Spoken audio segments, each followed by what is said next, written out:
Howdy! Yes, it's me, Wanda Wix, she, her, and we are returning once again to the world of Disco Elysium. Let's get going. Now, you will recall we ended our last session with Kim going to bed, but we're not going to bed anytime soon. This is one of the central mechanics of the game, is you wait until Kim is gone for whatever reason, and then you can do different stuff. So, first off, let's see. Is there anything around here we can interact with that we missed before? Oh. Almost forgot.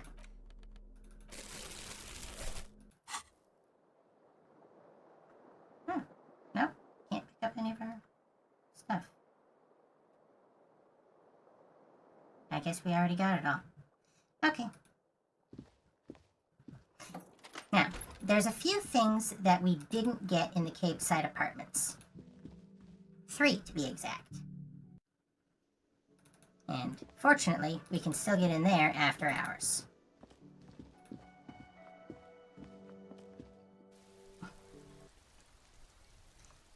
This late in the game, a lot of people have gone to bed, and some other people have not. And it's significant which characters are still awake and which ones are unavailable. Some characters are not available at this time because the game only really wants you to interact with them when Kim's present. But others, like Kuno S here,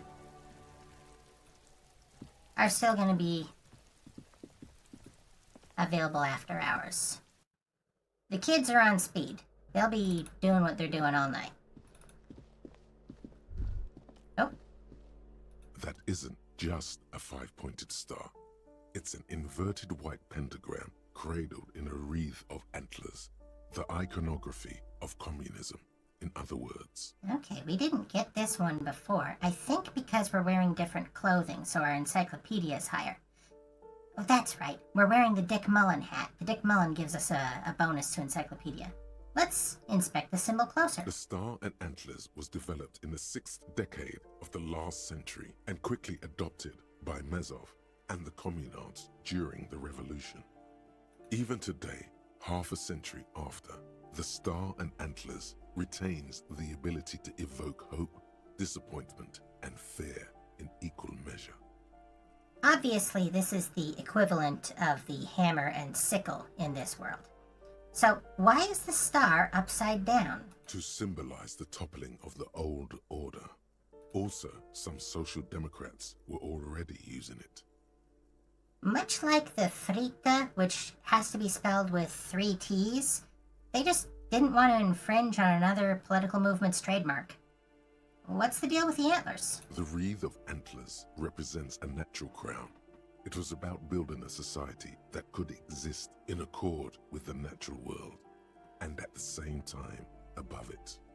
Why white? Because white is the color of peace. That's cute. What does it evoke in me? Oh. Gone is the glory of hope. Only the scribblings of impoverished students remain in dirty hallways. You are the big communism builder now. It's you or no one. Okay. This is why it's important, especially when you only have 1 health and 1 morale, that you gotta be stocked up. Now that reminds me.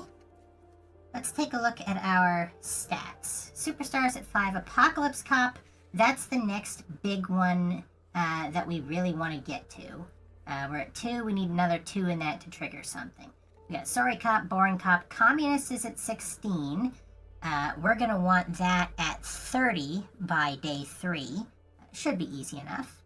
Fascist, we just need 1 more fascist point. I do want to trigger that even though we're not going fascist.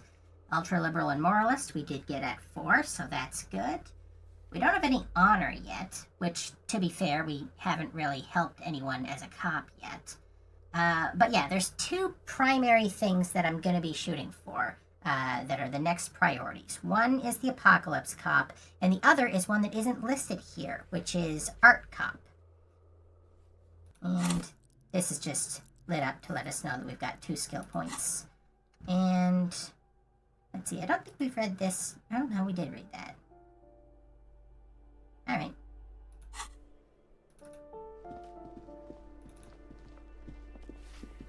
Hey, don't mind me. Okay.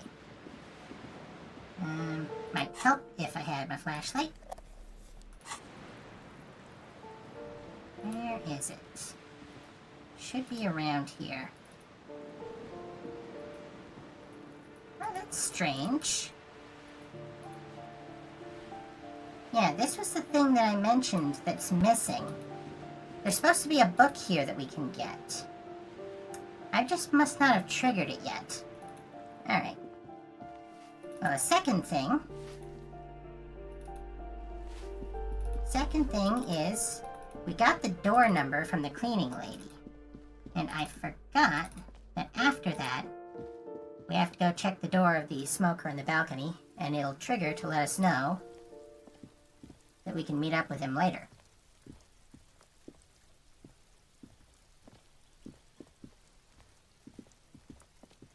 This door is made of metal and appears to be reinforced.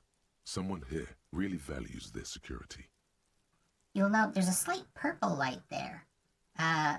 Both because it lets us know that this is the smoker in the balcony's place, because purple is his color. But also, part of his style is he's the sort of person who would install a purple light here. Number 28.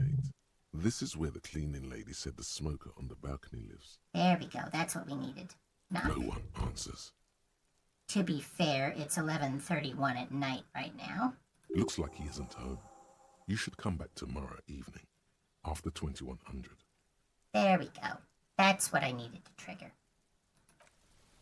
Okay, so we might not have gotten the book out of the abandoned apartment there, but we've got a bunch of others. Plenty of things that we can interact with. We can check out this board game. We can check out this board game. We can check out the map, which we haven't done yet. But before we do any of that, you know what is great for doing a bunch of reading on a balcony in the rain at 11:30 at night when you've been awake and conscious in the world for less than 24 hours? Let's do some hallucinogens. Now, it is more than possible, and many people will try it, to go through the whole game without taking any drugs. And that's a noble aim, sure. But to be perfectly frank, it's not that big of a deal whether you do or you don't in terms of game mechanics. And we're rocking 2 stats at a 1. Doing a straight edge playthrough, kind of not viable. Hey, electrochemistry, what's up? Whoa. In your hand, Pyrrolidon, the double rainbow of synthetic hallucinogens, rare and gritty, a product of the age of atomic power. Look at the little puck of liquid. What a funny little cap. Don't let the scary medical warnings throw you off. It's an inadequate antidote to radiation poisoning, but a potent antidote to boredom. Pyrrolidon, by the way, is based on a real drug that was developed to treat radiation sickness. Although in your world, the drug in question wasn't quite as intensely hallucinogenic. Wait, radiation poisoning sounds scary. It's not gonna give you radiation poisoning, stupid. Pyrrolidon is a perfect match for a badass junkie cop who's looking for a little heat. Open the cap. The container is warm to the touch. Or is that just the anticipation? You screw the lid open and look. A little slit on the side lets you just slurp it up. Like an oyster. Come on, slurp it. I love how visceral that is. Well, if we're gonna go, might as well go hard. Slurp it aggressively. We get the chemical compound there. Damaged health. You suck a There we massive go. dose of the extremely chemical-smelling liquid into your mouth. There, it seeps into your tongue. When you swallow, it's already almost all gone. And our options are tastes like fire, tastes like a kiss, tastes like gasoline, or tastes like an anti-radiation drug. I would say it tastes like fire.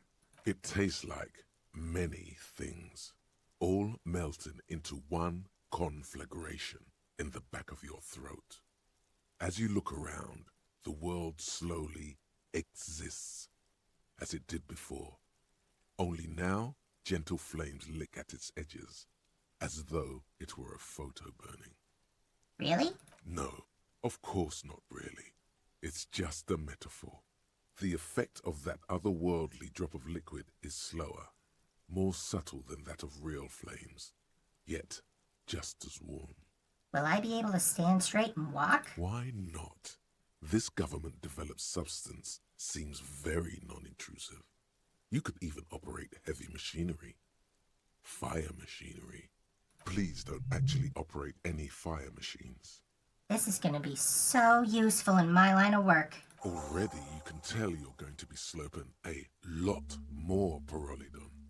This Got a stuff skill is going point out to of give you insight into that little flickering light hidden in all human beings.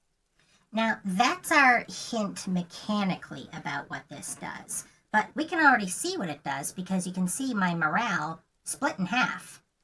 I've got 2 morale points now because my psyche is higher. We're currently at a 2, which means all of these guys are at 2. And, crucially, that means that we can level them up by 2. And those levels will stay even after the pyrrolidon wears off. You know what? I was just talking about volition. Let's check out the info on volition. Cool for sane people, well-adjusted cops, the non-suicidal. Volition urges you to be a good guy to others and to yourself. It enables you to resist temptation, be it in a bottle, between a pair of legs, or at the end of an iron barrel which promises oblivion. Volition gives you the will to finish the investigation, improving your morale, one of the 2 health pools in the game. At high levels, volition makes you hyper-sane. When you're about to get funky, it keeps you normal. It's a bit of a party pooper. At low levels, however, you'll have little morale. Without it, you'll be a profoundly unstable cop, falling apart at the seams as you make irreversible mistakes. And, you know, we also just heard from electrochemistry. Let's check out that. Electrochemistry. Cool for high flyers, party enthusiasts, cops who need lightning. Electrochemistry is the animal within you, the beast longing to be unleashed to indulge and enjoy. It enables you to take drugs with fewer negative side effects. It also enables you to better investigate lurid matters. If you need to understand a chemical breakdown or talk to someone blasted out of their mind or understand sexual dynamics, electrochemistry is there to guide you.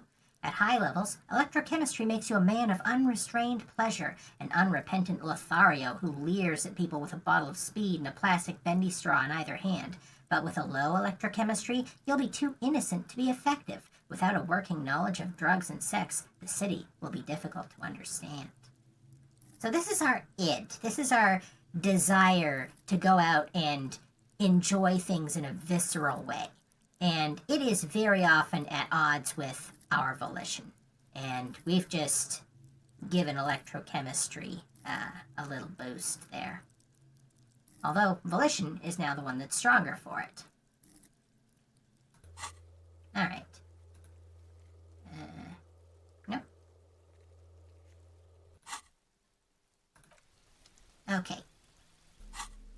So, let's check out this. The Ledger of Failure and Hatred. It's the ledger you found in the trash. A cabbage of papers hanging from the board, with the permeables drawer inside. It's barely held together by a clip, then made complete by the faint smell of urinal cleaner. Can I read the case files now? It's proving to be harder than expected. Oof. You just don't have the intellectual rigor to patch the quilt back together. Try again later. That was a different voice file than what we got here. Once again, there aren't very many of these, but there are a couple of known issues. Let me read the actual text here. It's possible, yes. Easy? No. You need to come up with a small archaeological system to reorder the remains of your past works. At the moment, all they do is fall apart in your hands. Some dates and the numeric titular system is all you have. Alright, put the ledger away. Alright, we're up to 3 skill points, and I think it's worth using one for that. Oh, and our logic is down because we're wearing something illogical. What is it?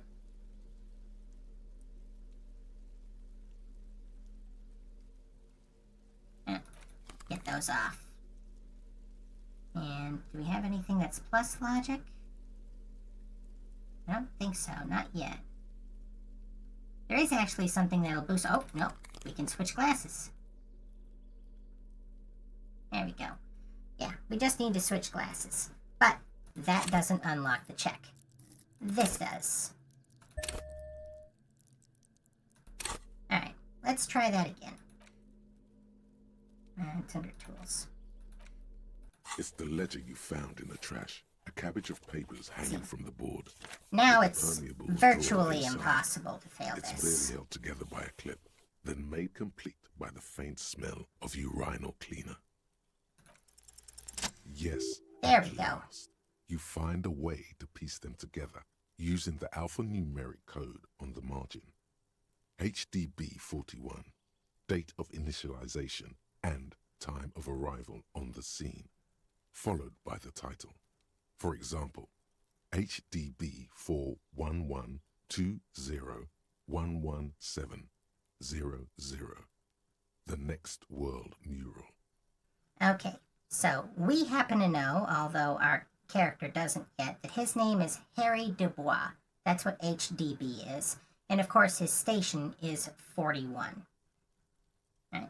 HDB 41, weren't those officer precinct? Why, yes. Your precinct number is 41. And HDB? Every last alphanumeric in the files begins with it. And these are your case files. It's safe to say HDB are your initials. And our options are Horace Debbie Berenger, Hram Darjan Binzakin. Those aren't my initials. I'm not feeling them. Or, wow, I don't know what to say to that. These are obviously not our names. Harry's amnesia is a little more selective than he likes to think. There are specific things that he's running from. But we'll just guess one of these. That is improbable. I agree. How long does it take to read a case? It takes about half an hour to piece one together, using the system you've devised. Where do you want to start? Alright. Fair warning, I'm planning on going through all of these.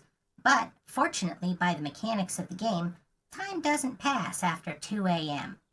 Good news for all you insomniacs. Staying up after 2 a.m. reading doesn't take time up anymore. You can just do it forever.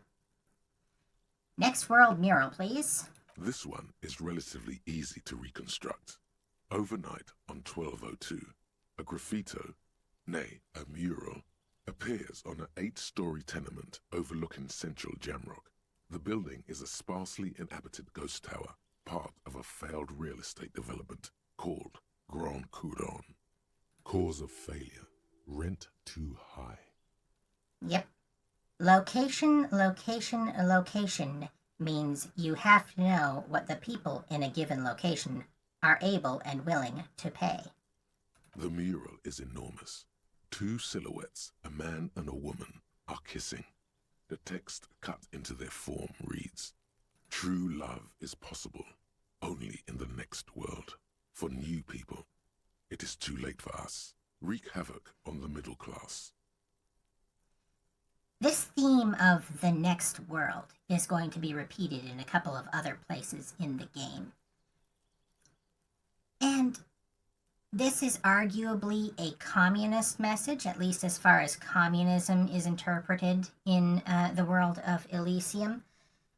It's Sort of unfortunate, but unavoidable. It's a sour grape sort of thing. Once you've given up on happiness in your world, there's always going to be a tendency to want to lash out at people who you think have happiness. It must be illegitimate. Anyway. People call it that thing and that fucking thing. It's visible for miles. In 2 days, the station's complaints desk gets clogged with requests to remove the bummer. You and your partner are assigned to the case. Now, this is our first hint about our partner. We have a partner. And obviously, it's not Kim. Although, wait, did we see him when we phoned the station? I think we may have. If he did mention it, then you would have seen him, Jean Vicmer. Anyway, we'll definitely get more information about him, obviously, as the game goes on. The Graffito crew is easy to track down. Only the Bell Lectures have the literage of industrial paint to cover the surface. One of the Graffito artists is rumored to be rich. They take responsibility for the execution, but not the design. The ideologue of the Next World mural, as the crew calls it, remains an unknown. Now, this is interesting. One of the Graffito artists who said wreak havoc on the middle class and is actively fomenting class war with this message is rich, and apparently the other Graffito artists don't have a problem working with them. But again, they might have just been contracted to create that design. Do I ever find out who came up with it? The case files do not show you finding the author of the design. Banksy. Read on. The crew agrees to clean up after themselves. However, your partner, JV, is against the removal, citing public support for conservation. This leads to a debate in Precinct 41, which then spreads to the streets of Jamrock, ending in a rare plebiscite organized by you and the rest of Row 3. That's our partner, JV, for Jean Vicmer. And a plebiscite is kind of like a referendum. It's a direct democracy. Basically, we got to everyone in the neighborhood and had a vote. Do you like the mural or not? Is this an artistic statement that you want to allow to stand or not? And I think a big part of whether they approve of this art or not is going to be informed by whether or not they consider themselves middle class. The 9,000 people subjected to the mural's message, all of Lakeside, Central Jamrock, and Villalobos, plus half of the eminent domain, participate in the vote. Although the case begins with what appears to be a lot of rambling on the streets as to how juvenile and stupid the mural is, given a choice between 2 options. All right, hopefully this counts as an art cop decision. Keep the mural, it is right. A staggering 78% of voters choose to keep it. Turns out the opposition were a loud minority. And that love truly is possible in the next world for new people. And it is too late for us. Now, these, of course, are our 4 political options. All that remains is to wreak havoc on the middle class. That would be the communist option. The middle class are not to be blamed. It's human nature. That's the ultra-liberal option. I like it, but can't we wreak havoc on other nations instead? Fascist. And then I must have voted, and possibly even lobbied to remove the thing because I don't believe in that rubbish one bit. Moralism. Moralism opposes change, regardless of its vehicle. We're gonna keep going communist. In any case, it appears to have been a rare case of civil activity in the quarter, and agreement as well. What do you want to tackle next? We're gaining experience as we go. Spending that skill point on logic was worth it. This one is going to reveal a lot about Harry's character and his past, and about the ledger we're holding. The unsolvable case. A.K.A. Leslie and Burke, a.k.a. the public indecency drunk and the property damage drunk, is a cursed case. It has been passed from unsuspecting officer to unsuspecting officer for 10 years. On January 29, the unsolvable case made its way to you. Why you accepted it, it is unclear. Every officer, and indeed most civilians in Jamrock, know it's unsolvable. By the way, you might have noticed the little drop disappeared here.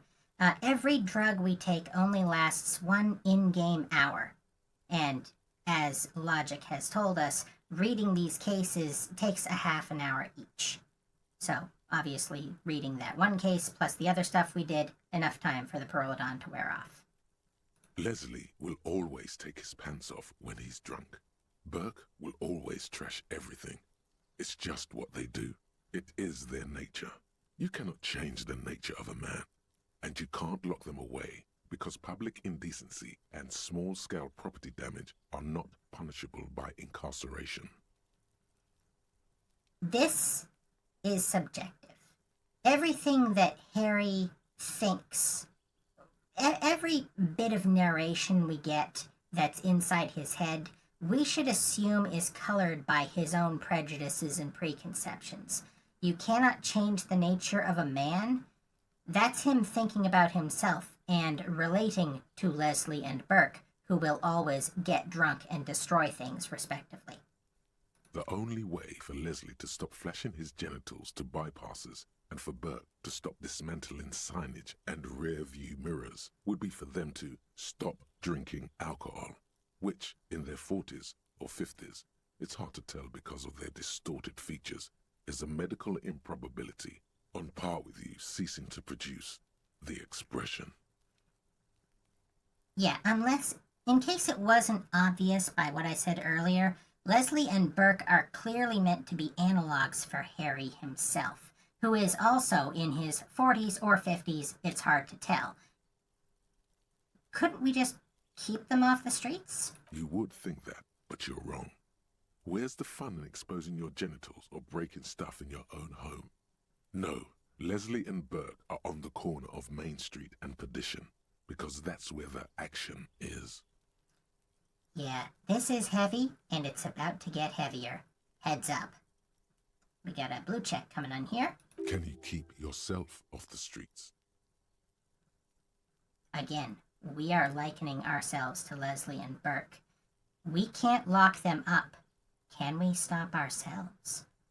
Do we have a jail in our head or in our heart where we can store the bad things? And again, because this amnesia appears to be quite selective, maybe at some point we decided we can. Threatening fines, dragging them to the station, locking them up in the hellholes they live in, locking them up in the station, hypnotherapy, even trying to get the local gang of Zemyaki to take them out. The Zemyaki gave them ethanol, so Burke and Leslie would expose and rampage even harder.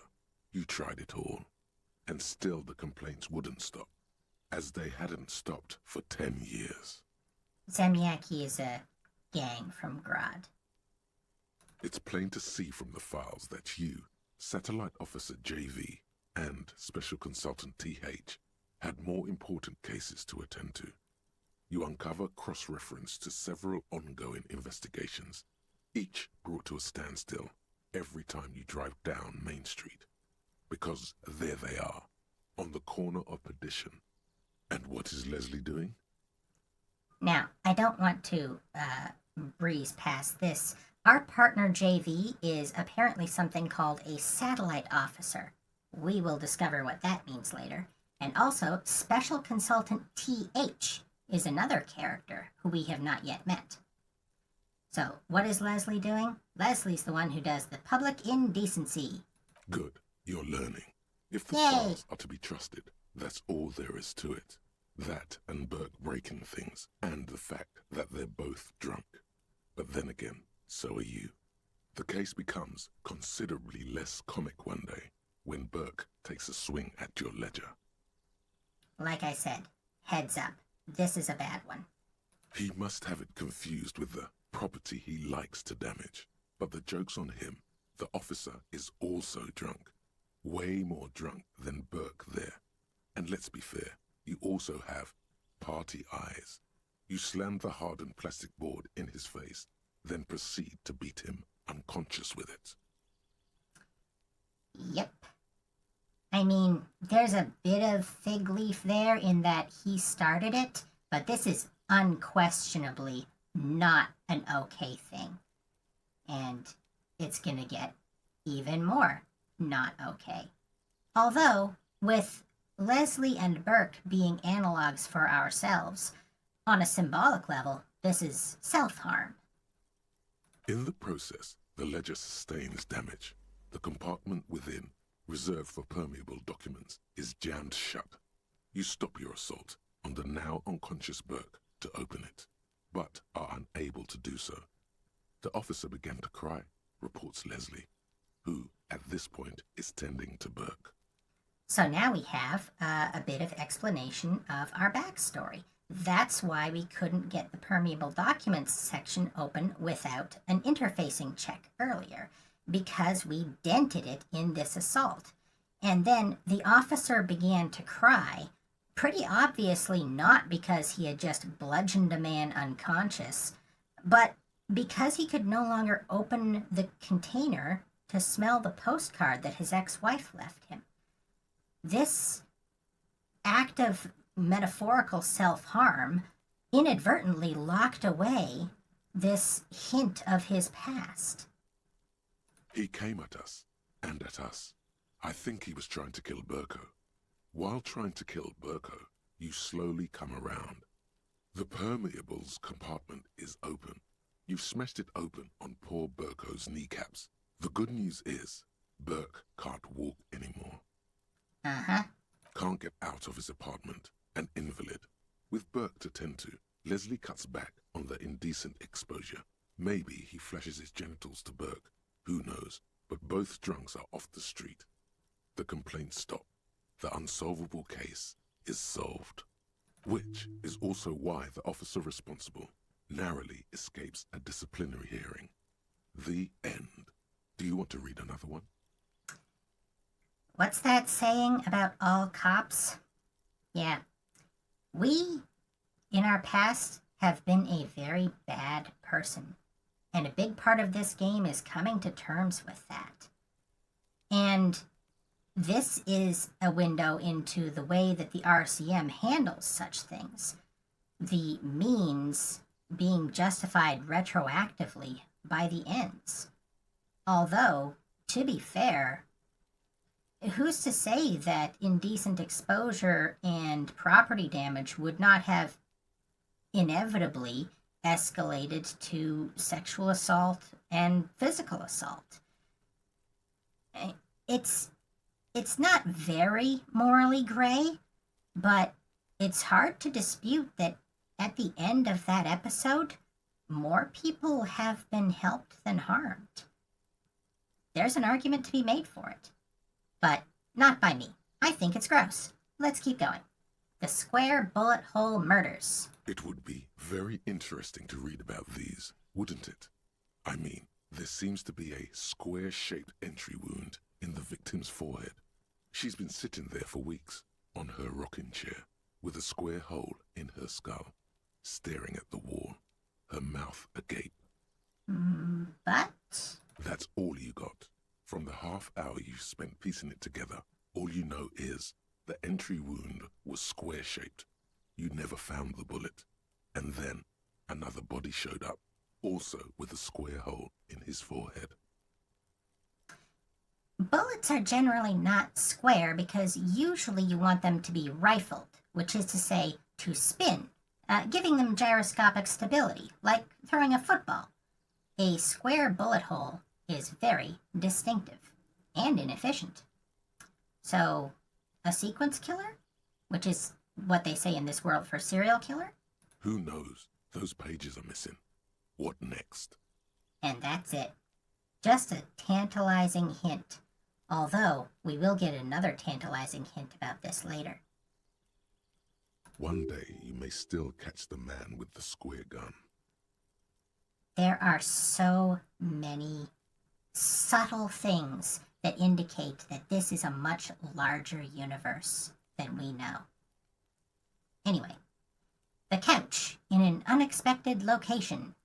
Don't worry, this one's not very dark at all. Some assholes brought their couch outside and hung out on it. In the middle of the street, on the roof, on the hillside by the motorway. You know, at an unexpected location. They were young, and they thought they looked cool on it. So our options are, they actually looked like assholes. They looked really cool, like models. Or they looked really cool, like a rock band. I would say they look like models. Yes, as you said here, total assholes. Young people are the worst. Okay. So anyway, you got a complaint about the damn sofa, or couch, or whatever it was. I'm not going to make the obvious current events joke. Let's continue. They were leaving it out in all these unexpected and whimsical locations. They took it to where they also took photos of themselves on it, and smoked cigarettes, and drank coffee because they felt it's intellectual. Strangely enough, I'm reminded of the intro to the sitcom Friends. It's got a lot of 90s vibes, dragging out a couch and then hanging out on that couch in an unexpected location. This is something that 20-somethings will do when they think they have problems, but they actually don't yet. Cigarette butts, coffee cups, stupid couch. You had to clean it all up, and you did. So congratulations to you. Case solved. Did I ever catch those guys? No, you didn't have time for that. These notes show that you have what is called a real goddamn job.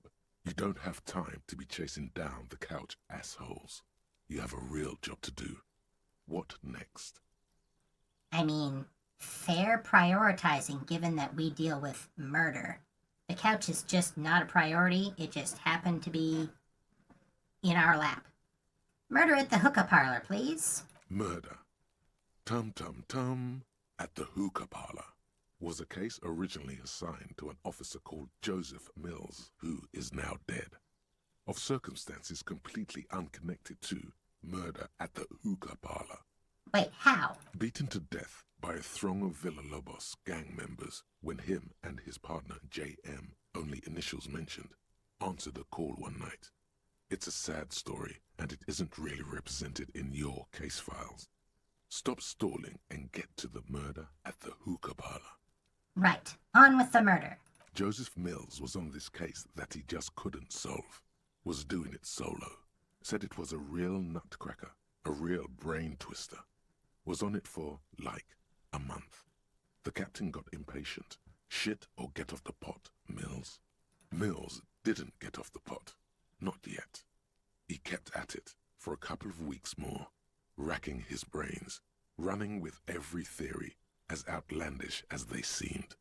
Still couldn't solve the murder at the hookah parlor. Tough case, he said. Toughest he's ever had. Wait, was Joseph Mills a good cop? No, he was awful. Awful sense of humor, too. The worst jokes you've ever heard. Really rapey. Still, he'd been on it for months now. Said it was the final case. Said it was uncrackable. That murderer vanished into thin air. That goddamn hookah parlor was all he talked about. This case here is used to highlight the difference between our character and most of the other members of the RCM. You may recall when we called into the RCM, we had to talk to people like Mac the Torso Torson and Chester McLean, who are just goofball dinguses.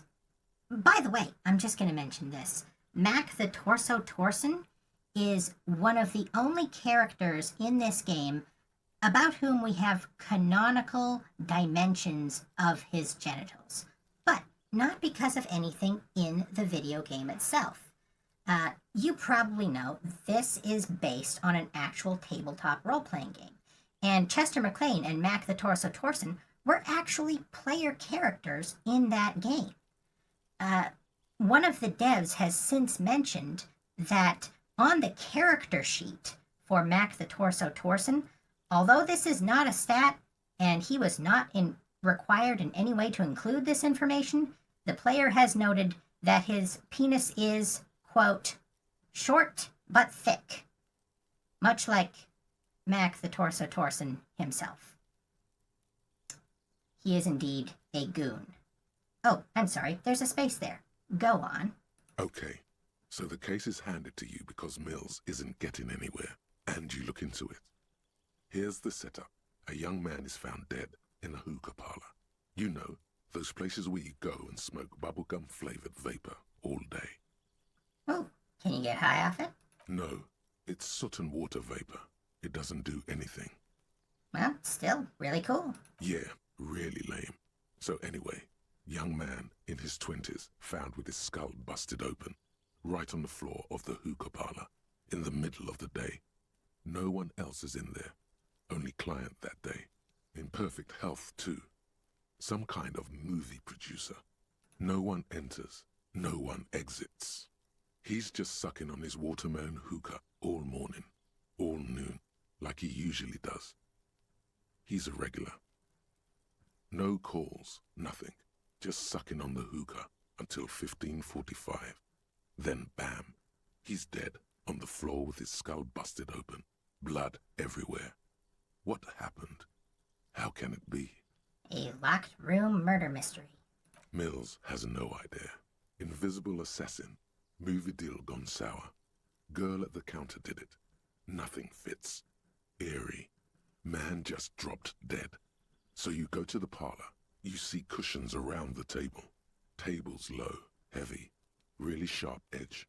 He sucked hookah, stood up, passed out, hit his head on the table, and died? See? You can't even read the thing without solving it. Yeah, it was that. Turns out hookah does do something. It turns off your brain's oxygen supply, and you don't notice it until you get up to go to the bathroom. He must have sucked a lot of it. Yeah, he liked his hookah. Stephen was his name.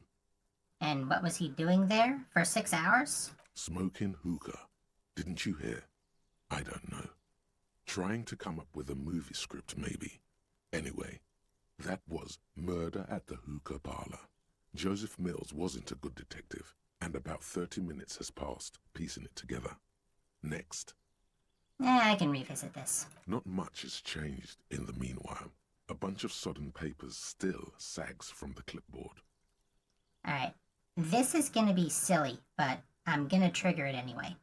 Smell the ledger. The acidic stench of rotting food is rubbed off on the cellulose. It now forms the base of the experience.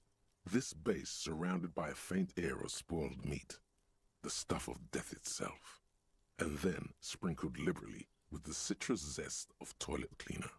You know, like the bits they put into public piss bowls, probably called Fermi Discrete, or Axel, or something.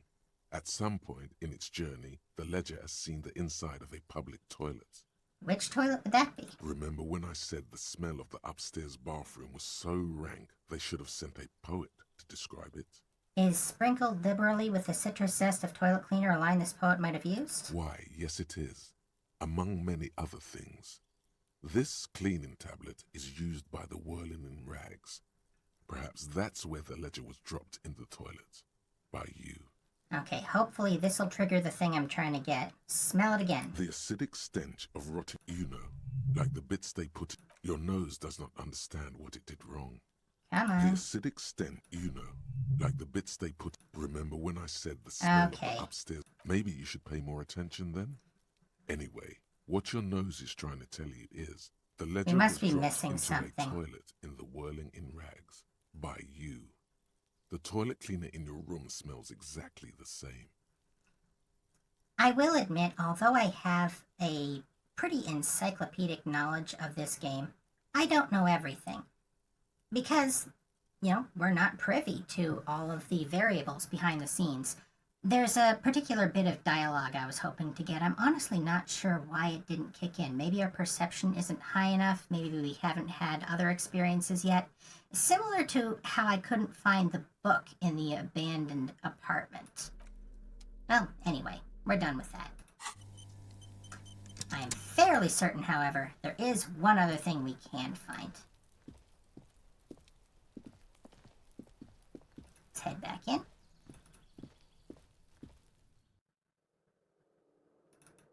Now, you may recall when we were in Cindy's little room where the coal is. Oh, the Sweeping lady's gone home for the night. I was looking for something there that I didn't find. Cindy's still up, at least. Hopefully we should be able to find it now. Yep, there it is. Fire. Suddenly you feel the box is on fire. Why? I think we might need this. We found some more Pyrrolidon. That was why I took the Pyrrolidon earlier. I will admit, between streams I had to look it up. You have to have taken Pyrrolidon for that to be visible to you.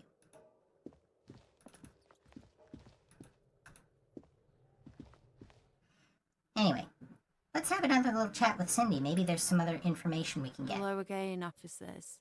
Have you come to admire my mural? Her dialogue doesn't reflect that we're alone, but honestly, I don't think she cares. Found some drugs in the coal room. Yours? They just might be. Rough stuff. If you take the ride, you'd be wise to buckle your little pig belly up. Her neurons must be on fire, the heat creating waves and ripples in all she sees. Above all, in her painting. Does it make you see everything all art-like? You really think I need to be high to see the world as art?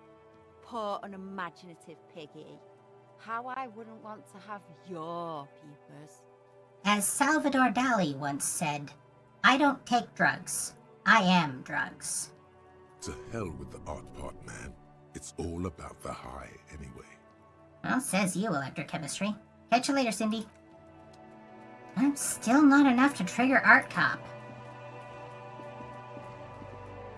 Alright, next up, we're gonna go talk to Joyce. Because Joyce is one of the people who is still awake at this hour.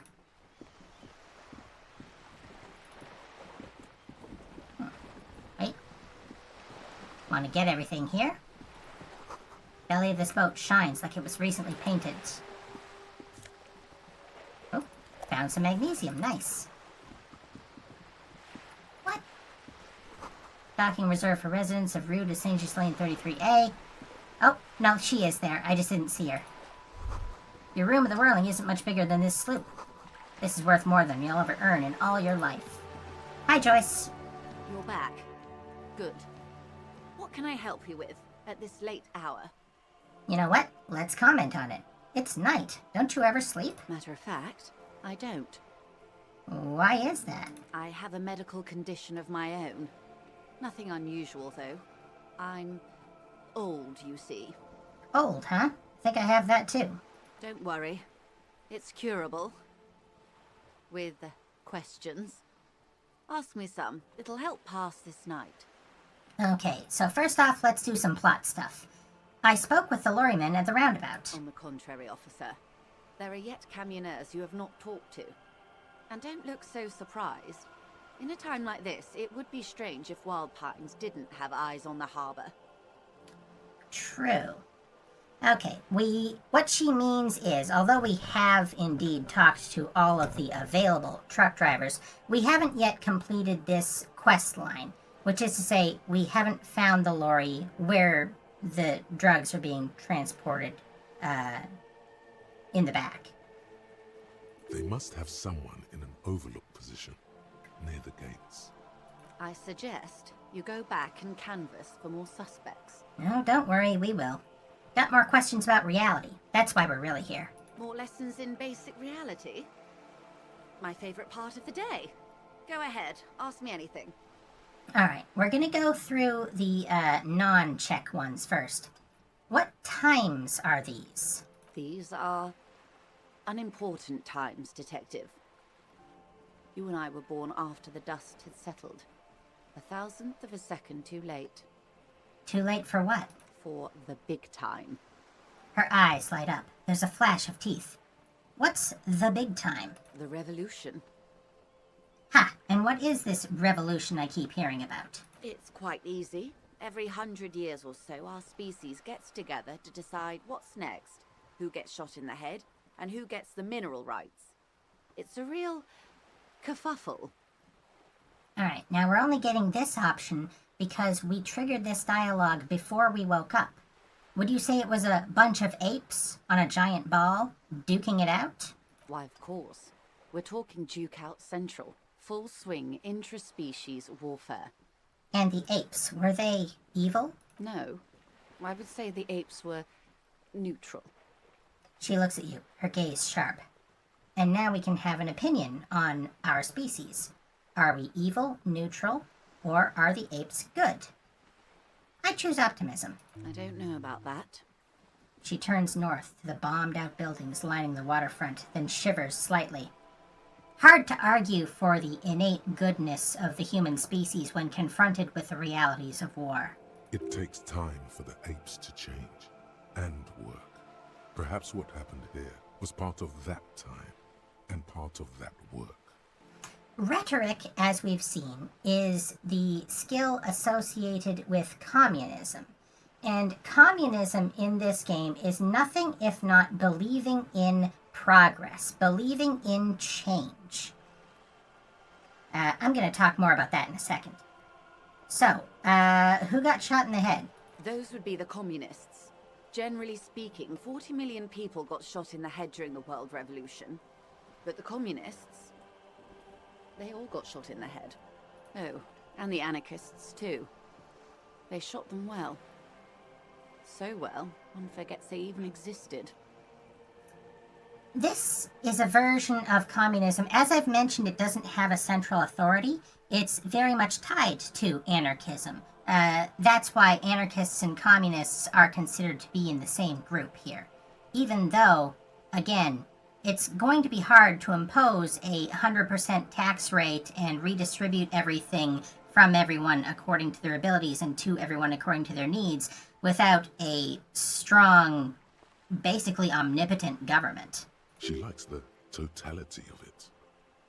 I mean, like I said with the Parolodon, if you're gonna go hard. Did the communists and the anarchists shoot back? Did they ever? Before they got shot themselves, they shot 2 million people. Truly a kerfuffle. Yes, the Insulindian deluge, they call it. Anyone else get shot in the head on the opposing side? Oh, lots of people. Even the king got shot in the head, or thrown beneath a horse, or drowned. Accounts differ. It was unceremonious. Just as well, he wasn't actually the king. Just the king's nephew. We heard about this from Renee earlier.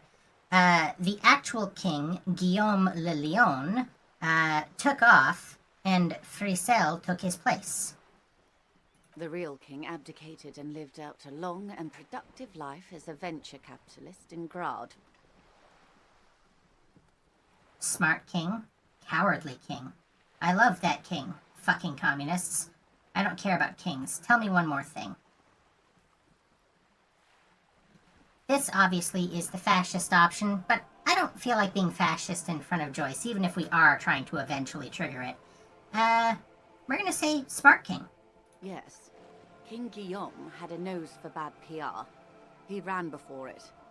What is the expression? Went down? Anyway, Gil got out alive and his nephew Frisel got shot in his place. Him and tens of thousands of his wonderfully fascist kingsmen. It was a wild time.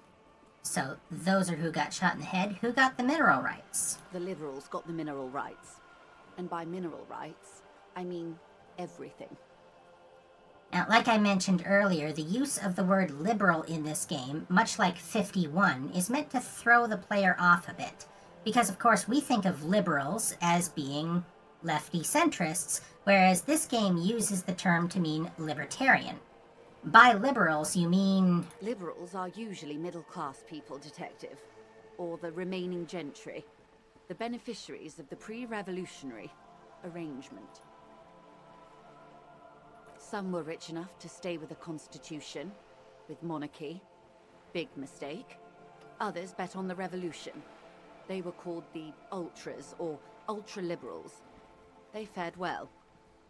You might think it's strange that libertarians could side equally with either fascism or communism, but remember, beneath it all, they're all about self-interest. So they'll go wherever they think the money is. So how exactly did the liberals win it all? They didn't win so much as survive. We were the last ones standing when the war ended. Everyone else got shot in the head, remember? We. She's one of them. Of course. Rhetoric is the skill that will let us catch convenient pronouns like that. So if everyone got shot, who was there to surrender to? To foreign intervention. The coalition. Those people really took the mineral rights. Wait, you just said the liberals already took everything. The liberals took everything that wasn't nailed to the ground. The coalition took the ground. The ocean, the laws, and the people. So who are the coalition? The coalition of nations. Grad, Mesk, Vesper, Messina, Oranje, and Sur-le-Clay. The armed center of the world. They landed here and ended the revolution. It was the moralist thing to do.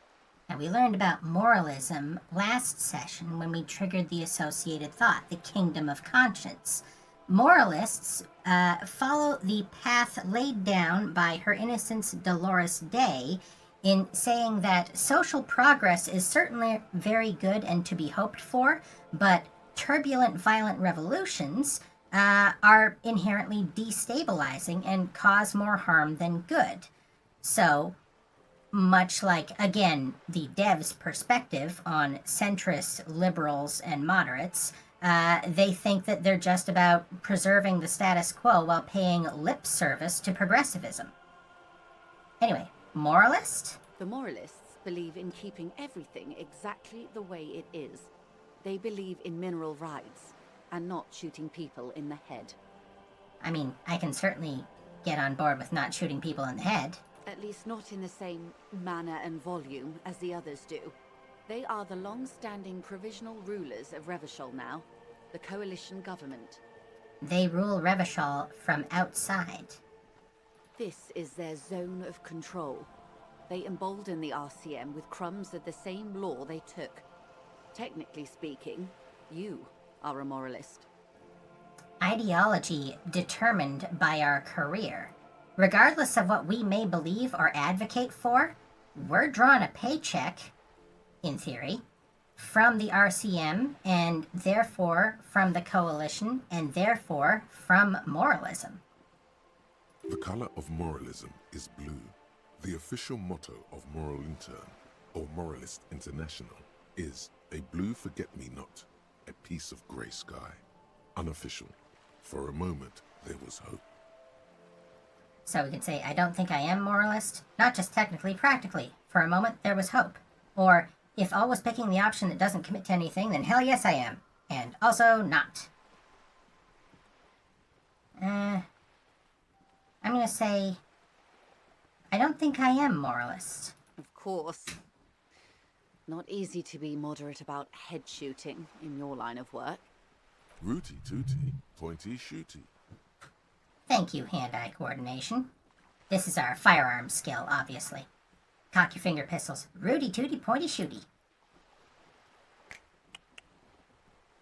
There we get the little That's the way of history. finger guns animation. So when was this kerfuffle? The turn of the century revolution? Don't answer it. It's a trick question. The revolution began in '02 on the Isla of Grad, though by the end, nearly the whole world had gotten involved. So who started it? It wasn't a who, but a what. A pandemic of Zarat, a particularly virulent prion disease, which the authorities in Grad proved unable to contain. Then Mazov came along and overthrew the government. Remember, this game came out before COVID. The primary thing to take away from this is the fact that a pandemic made conditions bad. And bad conditions, of course, affect poor people more than they affect rich people. And so that was the material cause of the poor people rising up. So what did this Sarath do? It made people overthrow their governments. Ah, really? Of course not. It was a highly infectious microorganism that destroyed brain tissue. The actual causes of the revolution were material. The pandemic only provided the spark. Yeah, she said prion disease, so similar to mad cow disease. It was a funny time in history. They discovered transistors and rock music, but they didn't know anything about prions. Nobody did. So where'd it spread from there? From Revachol and Grad? Not far. The world managed to cauterize itself. Mazov's government was overthrown in '08, and the coalition crushed the Revachol commune 2 years later. It was the end. So we're about to get a timeline here conveniently separated into decades. So the communist revolution here in Revachol ended in 10. That math is pretty easy. What came next? Why? You and I, officer. Our lives in the zone of control. What is the zone of control? A city-state divided into free market zones under the everlasting interregnum of the Coalition of Nations. And you, of course, the citizens' militia. The zone of control is the third incarnation of Revachol, after the failure of the suzerain and the commune. So the suzerain, fascist, commune, obviously, communist, and now the zone of control, the moralists are in control. The ultra-liberals were never in control because being in control of things is not what ultra-liberals do. What happened in the rest of the world? Modernity. They developed the marvels of the inter-eastlery communication. Telematic milieus, radiation, colored plastics. Meanwhile, in Revachol West, the aftermath continues for the 5th decade. 51 minus 8 equals 43. Wait, you're saying it's been like this for 43 years? Time flies. What have we been doing all that time? The 20s saw a decade of urban war, west of the river leveled, offshore platforms in flames. Still, it's regarded as an improvement on what came before. '08 to 19 was simply hell. Now, we already know about the new in the 30s. And after that? The 30s? Things settled down in the 30s. Revachol East transformed itself into the world's largest tax haven, with the international community's blessing. For the first time in a long time, it seemed like things were going somewhere. Now, you might be surprised that other countries would be fine with Revachol being a tax haven. Generally speaking, you want your citizens to be paying taxes. But tax havens like the Cayman Islands can really only be effectively used by rich people. And most governments don't really have a problem with finding ways to allow rich people to not pay their taxes. Rich people, after all, are what power the government more directly. All that untaxed income must have fueled the new. That can only mean one thing. That's when they discovered disco. Yes, and quantitative easing. It was a market mirage, unfortunately. The 40s dispelled it. An Isla-wide hangover, you might say. So, here we are. She curtsies. Quantitative easing, in case you don't know much about economics, is when the government buys securities, basically.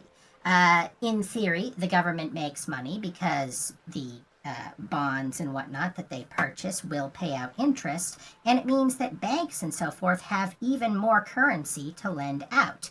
Unfortunately, this is something that can only be done when the governments have a lot of capital on hand, and that capital is, of course, derived from taxes. So you can see how it's unsustainable in the really long term. We also know about ourselves. The 30s were a good time for us. We enjoyed disco. And then, in much the same way that Sarath made the world bad, which led to a revolution, the economy's ups and downs affected us personally. The past decade has been hard on us because it sucked and people were poor. That's all there is to it. Welcome to reality, baby. Indeed. Keep getting skill points.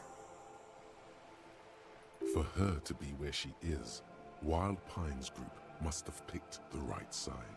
So which side was Wild Pines Group on? They picked the winning side. That's why they're here, and others are not.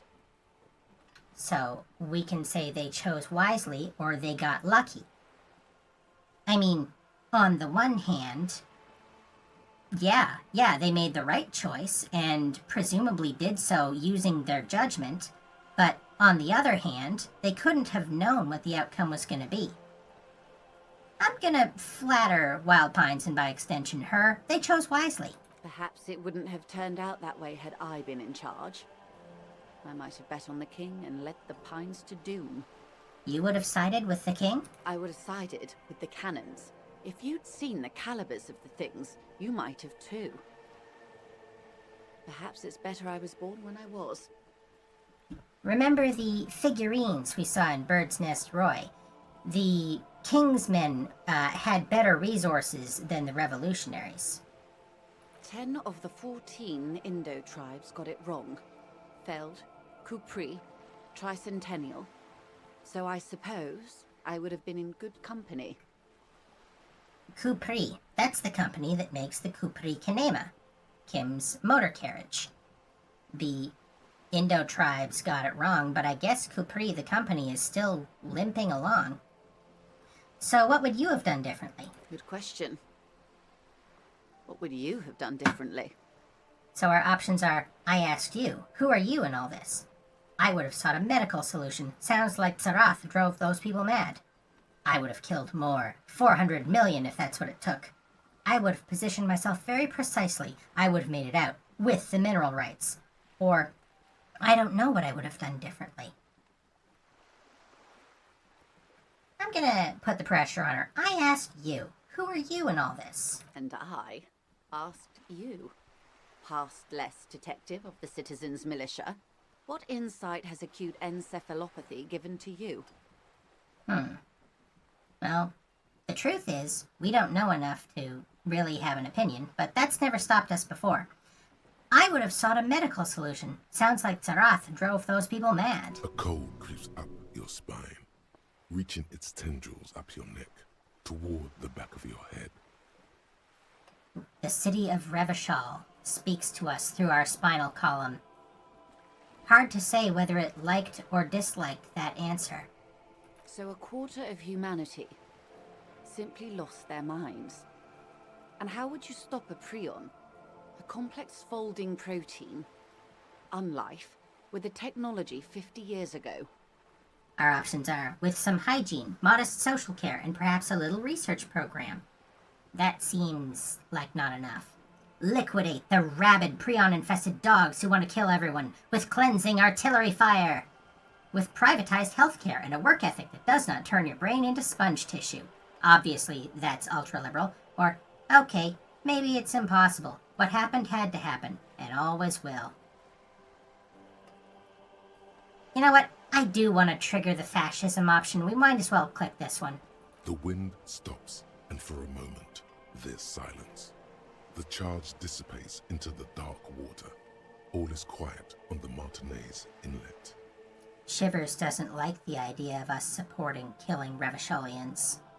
A dog barks.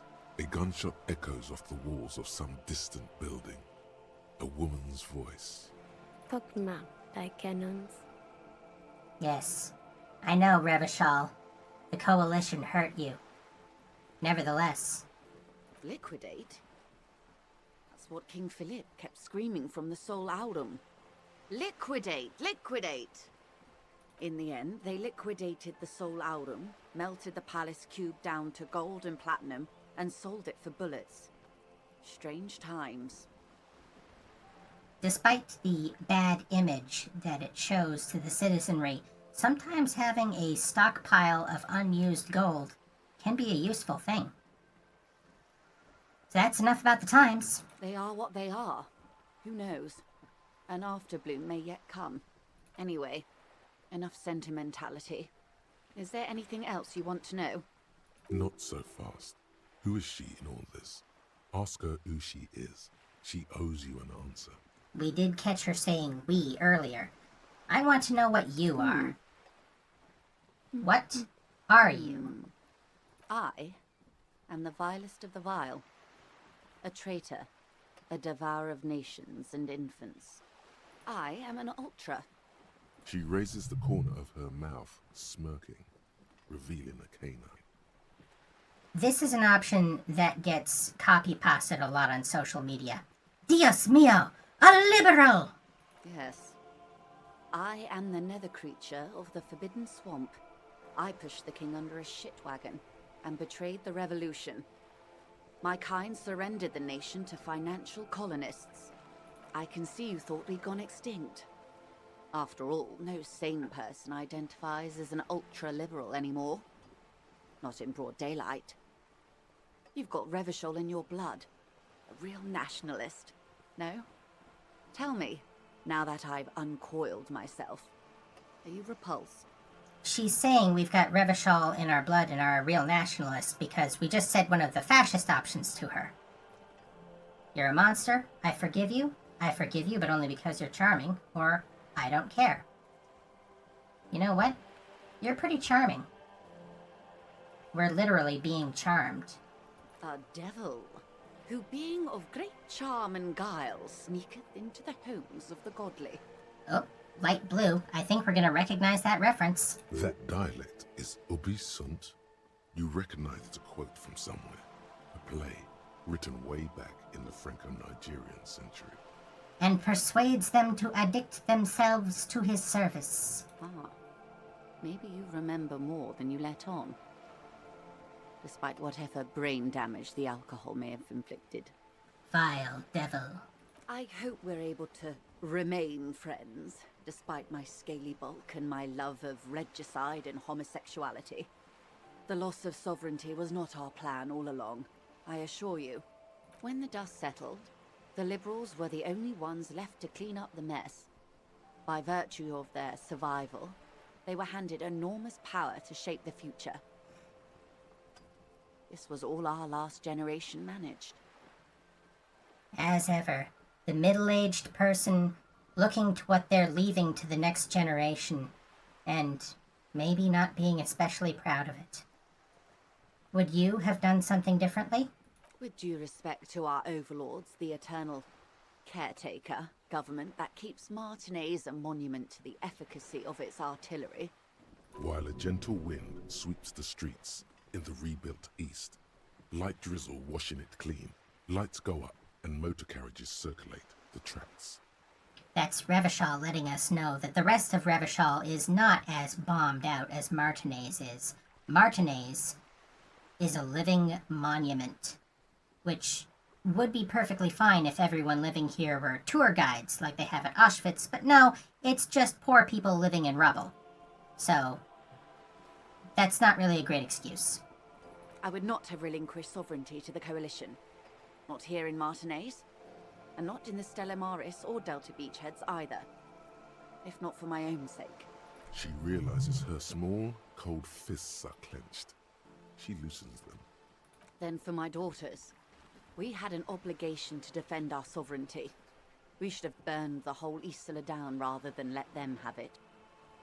You're a patriot? Yes, I suppose I am. But I wouldn't be a patriot anywhere but here. You're a smart woman. Perhaps. My intellectual vanity will be my undoing. You're no dummy yourself. So we can say, so am I. Or, no. Or intellectual vanity will be my undoing. And we'll say, so am I. A smart boy getting smarter. One basic term of reality at a time. I mean, is it really bragging if it's true? We just learned from the ledger that we are, if nothing else, smarter than the average cop. So, you have daughters? Yes. Whatever else I am, I'm also a mother. And a wife. Now, shall we return to reality? Before we go on to some of these other questions, I want to mention something. You may have seen this. This is a tool that a lot of people will use to talk about politics in your world. We have authoritarianism up at the top, a big central government that controls everything, libertarianism down at the bottom, people having the freedom to do what they want, right and left, although there's plenty of dispute over what right and left actually means. Our 4 political positions in this game map pretty well to these 3 squares. Authoritarian right is obviously the fascists. The authoritarian left would be the moralists. The libertarian right would be the ultra-liberals. And the libertarian left would be the communists. And as I mentioned, let me just clear this away here. As I mentioned, the 4 skills are each associated with those political ideologies as well. It is rhetoric, an intellect skill that's associated with communism. It's empathy, a psyche skill that's associated with moralism. Endurance, physique, I suspect we're going to hear from him in a moment, is fascism. And then savoir-faire, motorics, is ultra-liberalism. So, if we map those stats onto here, we get a pretty clear picture of how our own body and mind work with these political systems. Over here on the right, we have physique, fascism, towards the top, and motorics, ultraliberalism, down at the bottom. Those are both the body. The right wing is all about the body, about material concerns, about making babies and making sure that you have resources and killing your enemies, you know, like a mammal would. Whereas over on the left, we have moralism at the top and communism towards the bottom, intellect and psyche. This is the side of the mind, the side of theory, the side of understanding, the side of knowing that someone else might be worthy of time and worthy of rights, even if they're not genetically related to you, which is something that the body doesn't care about. The mind is what's important over here, the abstract. And then consider the up-down axis. The authoritarians here, we've got psyche on this side and physique on the other. Those are both the skills that give us our morale and hit points. This is continuation, the order of stagnation and making sure that you're still you and you can still carry on as you are. Whereas down here, the skills intellect and motorics are that which allow us to both perceive and manipulate the world. This is the axis of stability and change. Again, all complete theory, but I think it's a valid way of looking at the political systems of this game, which again reflects the biases of the developers. Let's not kid ourselves. Let's keep talking. So, I've got acute encephalopathy. By the way, there is literally a disease that causes this kind of amnesia. It's associated with alcoholism and a lack of B vitamins, but they don't call it encephalopathy. Encephalopathy, in terms of the etymology, would just be head, something wrong with it. So I've got acute something wrong with my head? It's a neurological disorder caused by a lack of vitamin B in the brain. As I Symptoms said. include a retrograde amnesia. It's quite serious. You should get yourself checked out. So what causes encephalopathy? Well, it's either bariatric surgery or long-term alcohol use. Let's not wallow in denial. It's definitely the drinking. She nods slowly. Alright, before we get to these 2 checks, what is this? Spread your hands. A bird? A sphenicid? A flightless bird of the polar regions? Keep guessing. Some sort of krill hunter? No, wait. You're an ancient ruin. A symbol of hubris and decay. Half submerged in some salty sea. Are you saying I'm ruined? Of course you're not, my dear. I'm just terrible at guessing games. I meant, what is this place here? Ah. This is the pier of Rue de Saint-Ghislain, 33A, where the tenants have been kind enough to rent me a slot. Or two. What is Rue de Saint-Ghislain 33A? A pre-revolutionary tenement. Old buildings are called tenements, you see. And new buildings, bâtiments. After, les bâtiments nouveaux. But 33A and 33B are not nouveaux. They're old. She looks up at the crumbling facade. This one used to be 8 to 10 stories tall. A real high-rise by the standards of the last century. Built to mirror the skyscrapers across the bay in the Delta. That was before the war, of course. Who lived in them? Mostly the urban middle class, I believe. This was once primo real estate, before the cannons lopped 4 or 5 stories off. And the local real estate agents are apparently under the impression it is still primo real estate. Splat, splat. From a dilapidated balcony, a young girl in odd clothes gives Joyce the evil eye, a red paintbrush held to her throat. That's why Cindy's up this late. She's keeping an eye on Joyce. You could be wrong, but from here it appears as if she's running the brush across her throat in a soaring motion. I'm not wrong. Wonderful. Oh, what is that? Point to Cindy the skull. The girl in the old lady rags. Yes. Looks like a sullen and rebellious member of a teen infraculture. Infraculture? Yes, you and I belong to the supraculture. We're common, the herd. The music on the radio, the food in the chain restaurant, those are all too popular for the girl in the old lady rags. She prefers a fantasy world, an infraculture with its own dress code and vernacular. It is an illusion, I'm afraid. There is no refuge from the supraculture. Okay, now explain the same thing, but to a child. Young people who dye their hair funny colors and wear old people's clothes are stupid, and their little rebellion is self-defeating. All right, what next? Suddenly, you're not so sure you're part of the supraculture. I mean, we are pretty funky. I think I may be part of an infraculture. And what would that be? We could say cop, disco, or I don't know, I just feel it. I would say we're more disco than cop. I can see that, yes. I dabbled in those dark arts myself, not so long ago. I assure you, it was a thoroughly supracultural phenomenon. All permeating. Downright mandatory. Nothing infra about disco, baby. Your disco? Those days are long behind me. And even in the early 30s, I would say I was more of a new girl.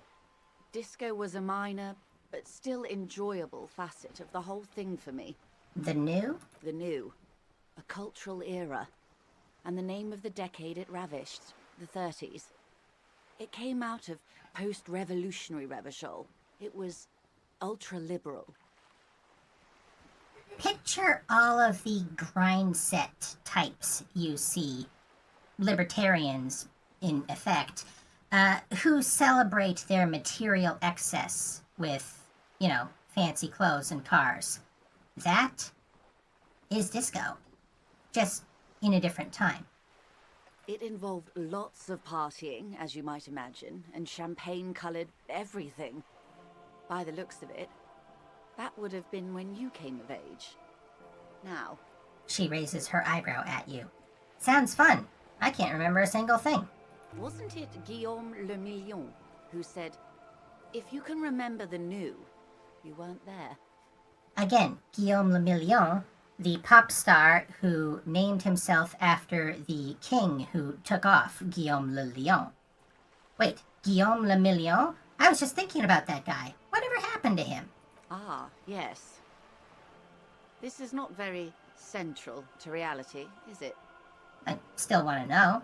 I can't be 100% sure, but I believe he died due to complications from venereal disease. Which one? All of them. So you're saying he didn't vanish in a puff of stardust? I'm afraid no. But then again, one can't be entirely sure. It's all part of his mystique. Ask someone else and you may get a more champagne-colored take. Like someone who's insisting that Elvis is still alive. Anyway, what other basic facets of reality should we discuss? Okay, the only two left are checks. I don't think we're gonna try the esprit de corps one just yet. We are gonna try the conceptualization. And ordinarily, I would take the time to swap out my clothing, but we're at 97%. We literally can't get any higher than that. What is all of this? The scent, the sound, the air. Heads up, we're about to hit something real big for this game. Pay attention. What world is this? What world? The only one, I suppose. The world of matter. And its pale antipode. The camera of her mind glides over the surface of the water. What do you see? Great bodies of water. Forest-covered surfaces. Clusters of light where the cities lie. You've seen the montage. We all have. This world is enough. It must be. This is the greatest and the kindest arrangement the atoms had in them. A frisson lifts the hair on the back of your arm. Wind sweeps the surface of the bay. So, which of these two are we going to side with, conceptualization or shivers? The wind is sweeping the waters. The best of all possible worlds. Since we're trying to get to art cop, and that's the conceptualization thing, we're going to say the best of all possible worlds. Indeed.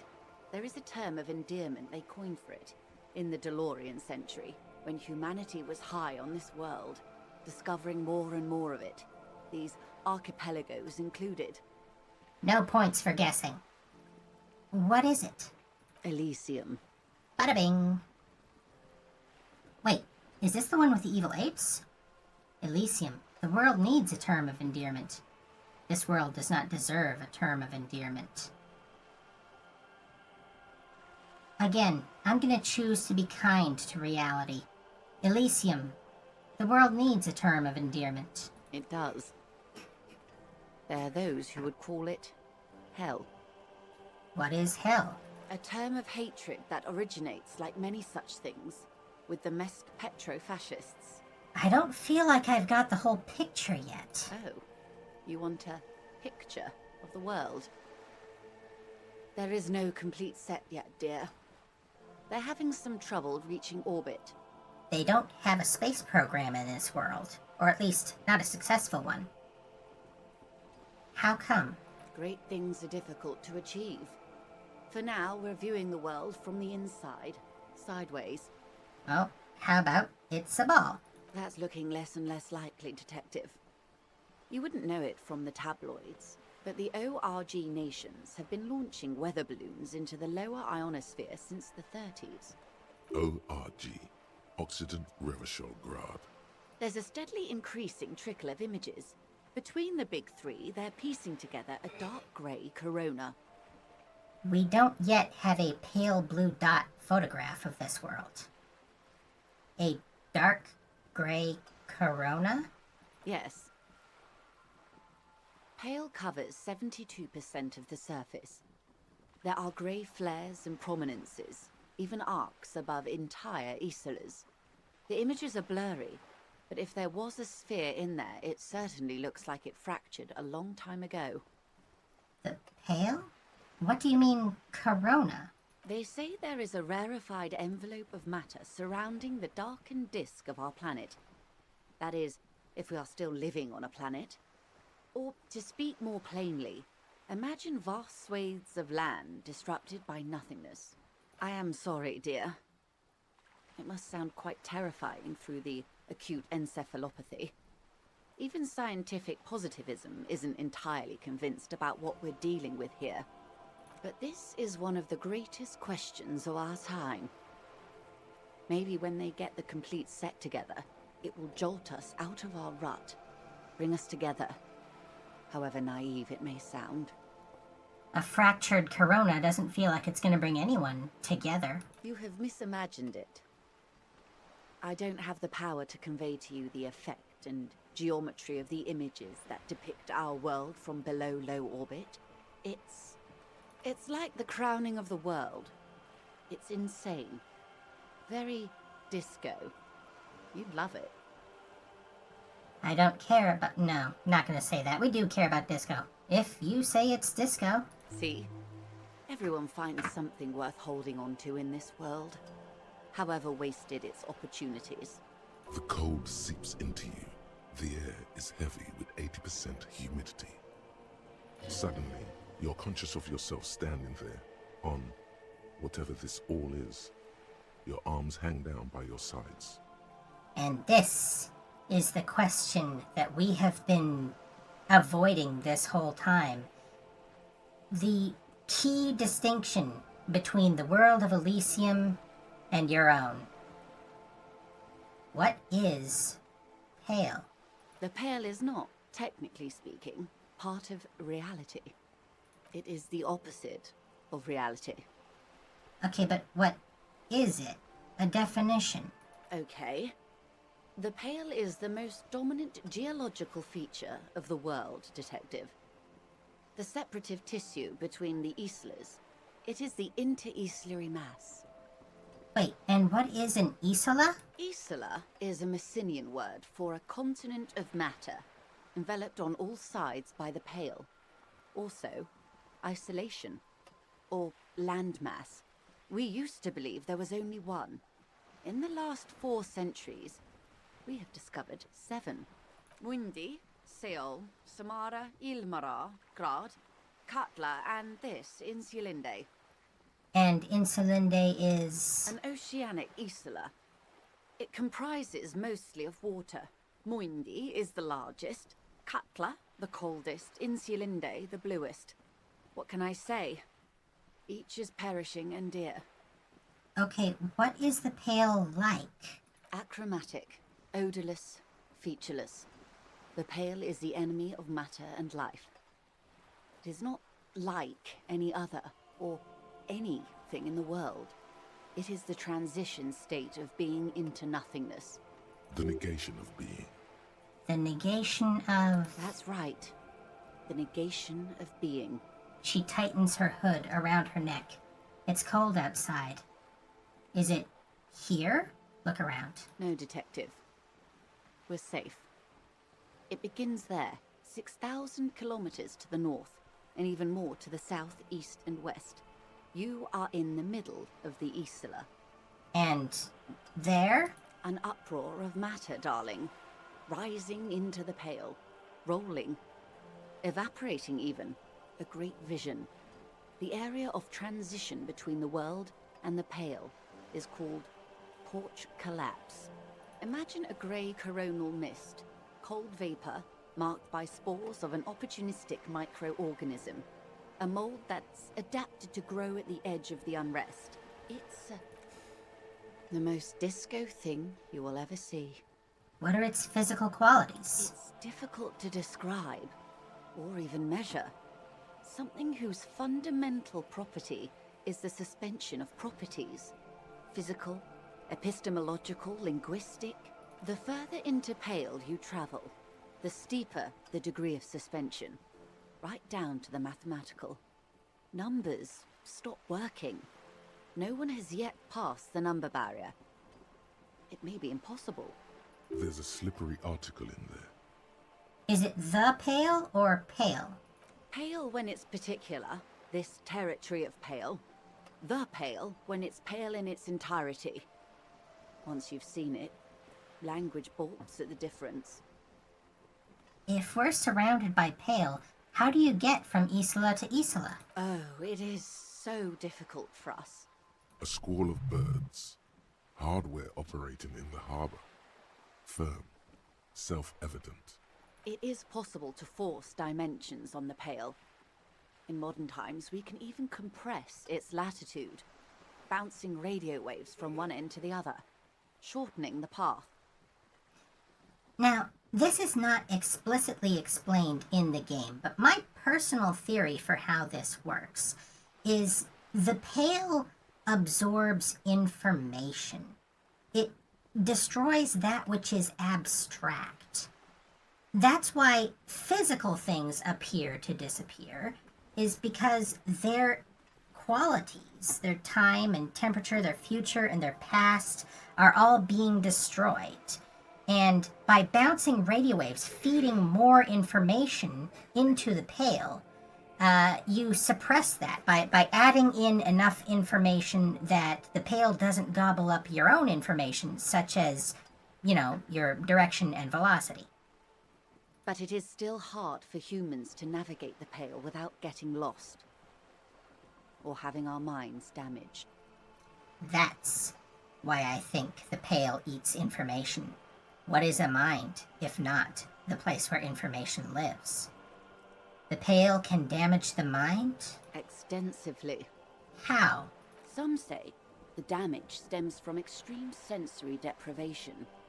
Others argue that Pale somehow consists of past information that's degrading, that it's rarefied past, not rarefied matter.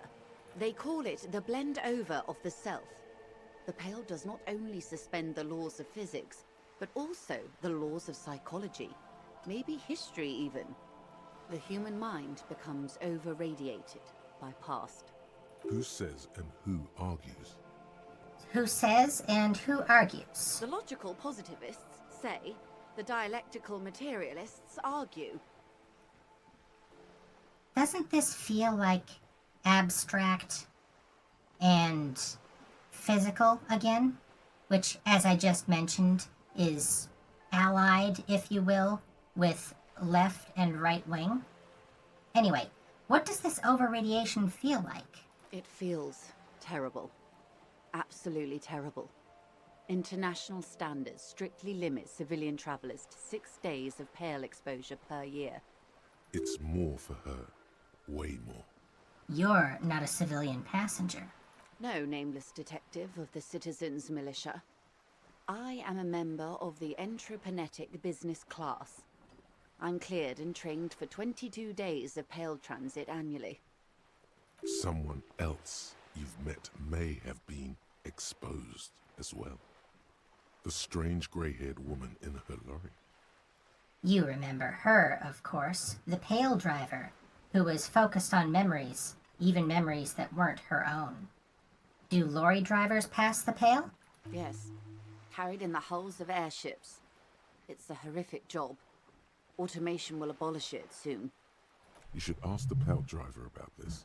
See what she says. And we will. Are you over-radiated? Up to my gills, officer. What is entreprenetic? Entreprenetics is the scientific study of the Pale, or a recent iteration of it by way of grad. The study of the Pale reaches back 6,000 years. The Pericarnassians called it the Western Plain. Now, you'll remember when we were talking about Boyadero culture, they were out on the Western Plain. And again, this is a way of tricking the player. You think of the Western Plain, you think of Boyadero's cowboys, you're like, oh, I know what that is. No. Boyaderos go out on the Western Plain because it destroys their minds in a certain way. Perhaps causing them to strangle their loved ones and toss their bodies in the river. And it's clearly addictive. They had not traveled the entire circumference of the Pericarnassian Super E-Solar. It was not merely in the west, it was everywhere, even then, surrounding them. Did they cross it? The Western Plain? There are signs of pretermodern crossings. Successful navigation of the Pale relies not just on technical know-how, but intensive psychological preparation. Some of these tactics have been known for thousands of years. What has entreprenetics changed then? Nothing. We remain powerless before the Pale. The only real advance in Pale transit is the speed with which an aerostatic craft can pierce it. Less exposure leads to less effects later. Remember, the harbor, they're mostly bringing in aerostatic craft. as we see in the opening oil painting before we even hit begin game. Aerostatic craft? Hybrid airships, Detective. Conventional rotors or jet engines no longer add velocity after the point of reference for motion is suspended, once you've crossed from near pale to far pale. Again, distance stops working. In essence, we throw them in and they come out the other end. If we throw them precisely. If we do not, Then they don't. remember, it was coalition aerostatics coming over from other nations, which is to say, other Isolas, that pacified the revolution. In order to come here to blow us up, they first had to transition through that madness. Gone like a skipping stone beneath the surface. How much pale is there compared to the world? The pale outweighs reality 2 to 1. There is more pale than there is matter, and the ratio is slipping. Slipping how? To our detriment, or... What do you think, Detective? Now, I've been trying to be optimistic, but let's give the correct answer. It's growing. There is more and more of the pale. Precisely. One of the few measurable effects of the pale is that it is expanding at an unknown rate. Many people have said that this is a metaphor for climate change. Other people have argued it's a metaphor for death, and eventually being so distorted that you are forgotten, or may as well have been forgotten. This is the true horror at the core of this game. An intuitive conclusion of that development is that one day the pale will cover everything. But this sort of talk is mostly left to extremists. Now, hopefully this counts for Apocalypse Cop. It's not extreme at all. It's going to happen. Most people, and indeed most private and government sector organizations, entire civilizations and religions even, find handy ways to ignore or downplay that knowledge. Yep, a denial of climate change, a denial of death, a denial of entropy. Important for us to keep on living, but at the same time, if you don't confront reality, you can't have a hope of fixing it. I suggest you do the same. Indeed we will. Let's return to reality, please. Yes, sweet reality. But before we do, tell me, Detective, is this the first time you're hearing this?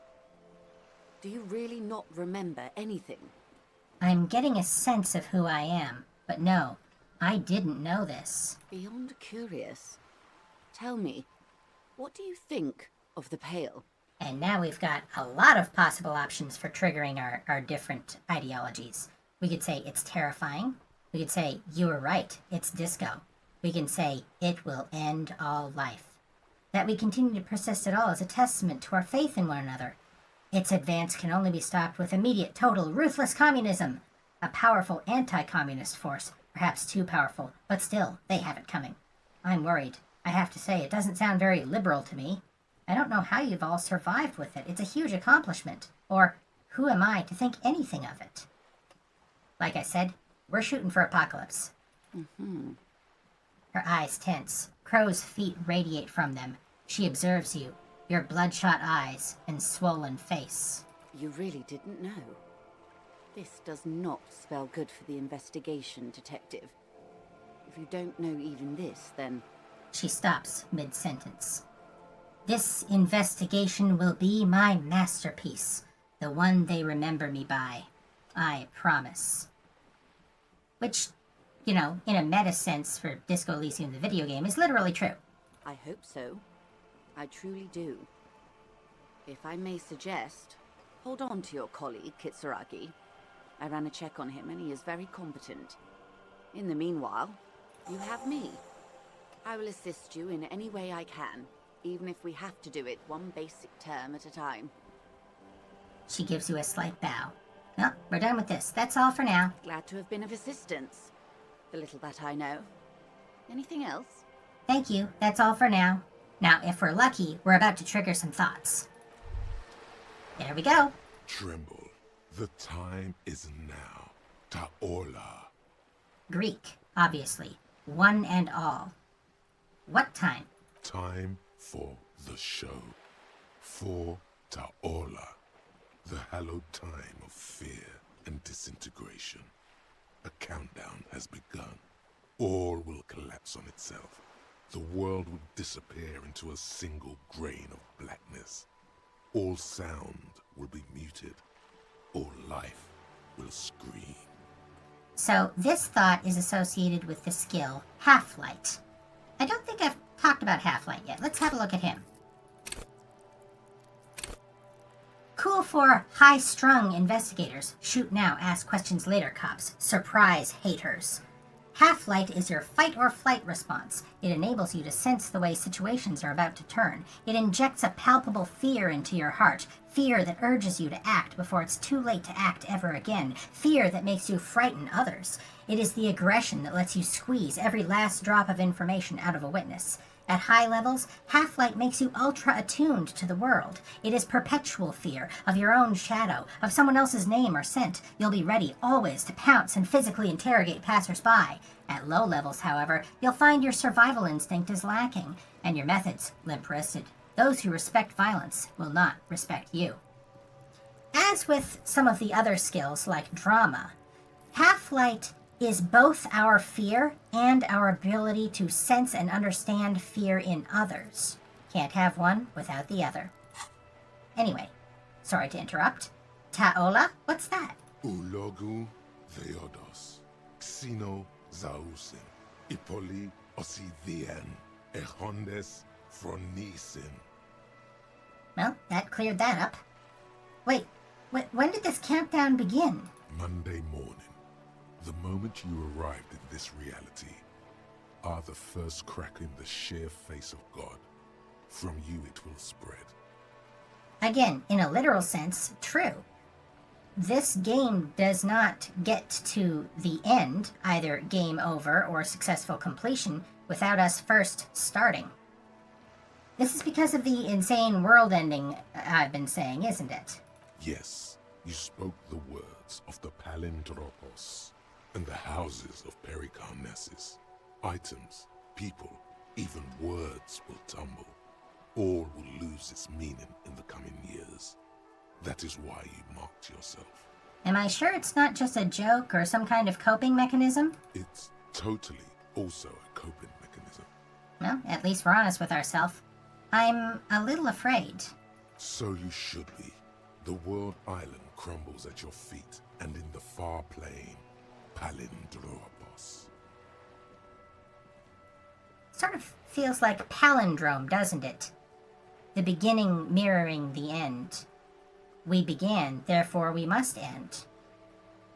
I do think the world might end soon. The face of the woman fractures. There will be herd killing. We all become vapor. Thanks for the insight, Half-Light. And now, this one, which, given the fact that it's red, I'm gonna guess is fascism. It's clear you like the hard stuff, Bruta. The what? Sounds like my stomach is growling. Evening falls. The time has come to take the vow. Vows? The vows are blood and flesh. Love those umlauts. What is my lower intestine going on about? Lower intestine? The term is metabolic and circulatory system. Okay, but what's the hard stuff? Fascism, Brota. What is fascism, though? Many things, but it's mostly about trusting your gut. Who does your gut tell you is the source of Revachol's problems? I thought you were my circulatory system. Quit stalling, Bruta. We're talking about the weakest, worst, most insane thing. The weak link. Let's see, who do we hate? Foreigners? Yes, them. But also, women. Women? Women. Men of war. You don't like them. They're insane. Their idiocy needs to be scrubbed off this world with rubbing alcohol. Woo men need to go back to the fucking kitchen. Ladies and gentlemen, and others, fascism. That's what fascism boils down to. The rest is also important. But the main thing is that women need to know their place. But I'm a feminist. Feminists? No. It can't be. Not you. No one believes this. Am I having some kind of stomach seizure? Stomach truth. You're having a stomach truth. Why am I getting this? Because you've said the hard things that others won't say. The good things, you've said them many times. Fascism sounds so bad, though. What if we called it something else? Like, traditionalism? Okay, yes, let's call it that. Good thinking. Do a little PR there. That sounds much better. Traditionalism. You like the sound of that. Rhetoric, of course, is the opposite of fascism being the communist skill, but rhetoric being rhetoric has to appreciate spin. Okay, stomach, I've made up my mind about fascism. You're going to keep your vooz, right? Keep your vooz, Brota. I will keep my vooz, for the glory of the Revacholian nation. For the nation. Smart. Best not to mention the woo men too often. That's why you're the head, and I am the stomach. No, fascism is about industry and politics and nationhood, not woo-men. I'm absolutely okay with woo-men. Of course you are, Bruta. Of course. A wink-shaped growl sounds from your ass. Pat your stomach. Finish thought. Okay. So we scored those thoughts, and we're actually going to spend one of these skill points here. Confirm. Okay. Gonna read the description on this one first. Revacholian nationhood. They've fucked this place. Revachol is in ruins. The Koikos and the Kips and the Armators with their desert pygmy magic spinning tops. They've fucked it. Oranese liberals and Vespertine moneylenders, too. They're all socialists, especially the women and the Kips. You only have a vague idea what this means, but it's clear that a good, strong state must be erected upon the ruins if any of us are to have a future. The shadowy outlines of this state start forming every time you close your eyes. So we could internalize this, but we're not going to. We are going to internalize this one. Top of the Apocalypse, which will give us a temporary research bonus of -1 to rhetoric, rambling madman. You woke up in a hotel room and started rambling about the end of the world. It's not your normal everyday doom crying either. Something truly colossal is approaching. The gloaming, the culling, the bloodletting of unimaginable proportions. Until now, you've been pleasantly vague about the precise nature of this cataclysm. No more. Put the bloodletting on the burner and really figure out what's threatening the fragile physical reality you just found yourself in. That one, we're going to internalize, because I want what we get from the solution. Alright. Now, like I said, I'm not 100% sure what allows us to find the... Oh, gotta get the orb, that's 1 XP. Looks like there was more construction here once, decades ago. Anyway, like I was saying, I'm not 100% sure what allows us to get that one book, so possibly we've triggered it.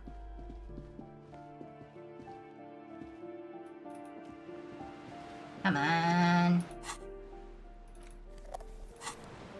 It should be here, but it's not. Okay, well, we'll keep going. We're almost at the end of this stream. Oh, nope, didn't want to come out this way. But we are going to do just a couple of more things.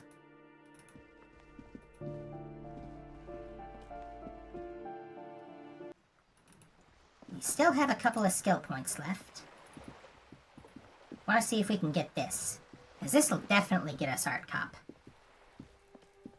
Just an ordinary wall. Nothing to see here. Okay. Got a point. Let's spend it. And make sure we got all our conceptualization stuff on.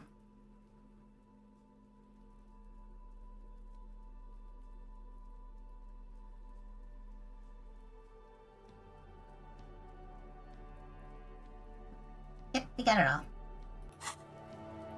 Just an ordinary wall. Nothing to see here. I feel lucky. Because you see it, finally. This wall is sublime. Look at it. The shadows, the colors. Let the conceptual joy flow into your pupils and blossom into thoughts in your brain. All the other walls on all the other houses must make a pilgrimage in adoration of this, the uncontested pinnacle of wallcraft, color peeled from the very face of God. More. O wall father. Yes, I must paint this wall. Add to it. Absolutely. Now you just need the materials. Cindy the Skull has a paintbrush and paint. Talk to her. We will, but not yet. Cindy the Skull has what I need. Yes, great thinking. Go talk to her. The wall will be waiting. Still haven't triggered Art Cop. Well, anyway. One last thing before we finish the stream for today. We're going to bed.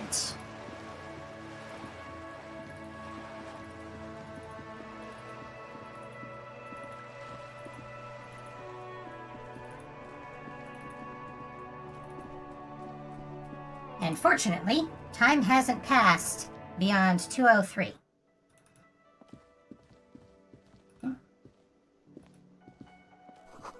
The door is bolted. A sign reads, "Kitchen reserved for personnel until 1300, 1 p.m. Can I help you? Nothing new here. Alright, going to bed. Oh, hit the orb. Orbs are XP. Summer door closed for the winter. There we go, we got one.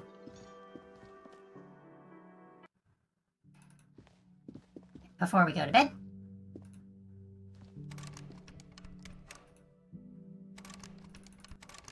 Hey Kim, hey Kim, hey Kim, hey Kim.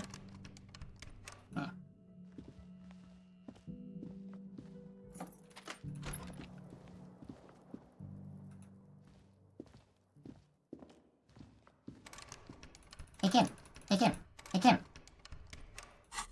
Alright. A mirror hangs on the bathroom wall. In it, your face, adorned with the expression. What? I thought I had the shading cutters in hand. Hang on.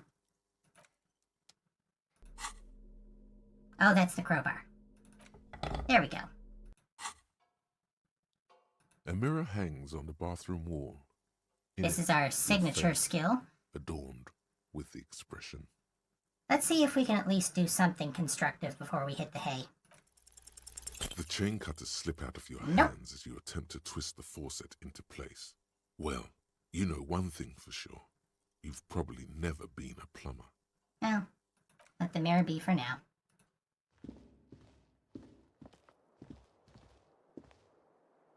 Okay. The bed is cold and not particularly inviting, but it's yours. The sheets look awful. Now we're gonna crawl in. The sheets feel at once coarse and clammy against your skin. The bed sags beneath your weight as you stretch out and finally close your eyes. And then sleep doesn't come. But I want to sleep. I want to end the stream. Obviously, you're in bed with your eyes closed, but it's not happening. Why? Maybe it's the bed's fault. Check the pillow. Its synthetic filling has separated into hard lumps. The pillowcase smells oddly. It smells of alcohol and sweat and grease.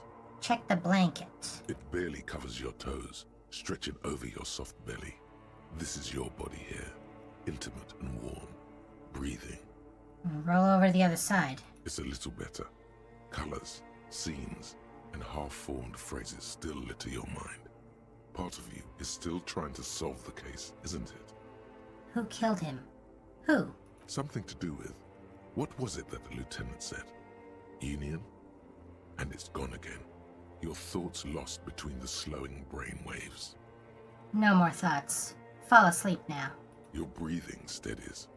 A great silence washes over you until your eyelids twitch in your sleep and images start forming.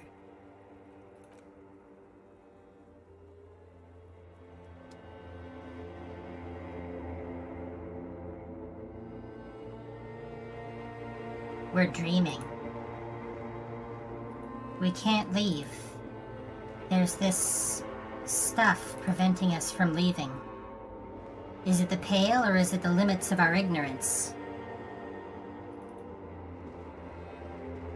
There's only one way to go. There is only one path.